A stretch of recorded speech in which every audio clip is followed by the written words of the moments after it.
السلام عليكم ورحمة الله. أهلا وسهلا بكم في قناة كلمة. النهاردة بنسجل لحظة غروب الشمس على شط اسكندرية والبحر، وقد إيه فرحة الناس في أجمل لحظة من اللحظات وهم فرحانين بالمية، ونعمة من نعم الله عز وجل علينا.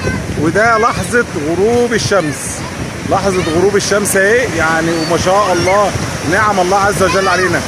اما نيجي نشوف فرحة الناس والاطفال قد ايه فرحانين وهم بيتنعموا بنعم الله عز وجل في الارض، فما بالك بنعم الله عز وجل في الجنة. ادعو الله عز وجل ان يرزقنا جميعا الجنة. والسلام عليكم ورحمة الله وبركاته.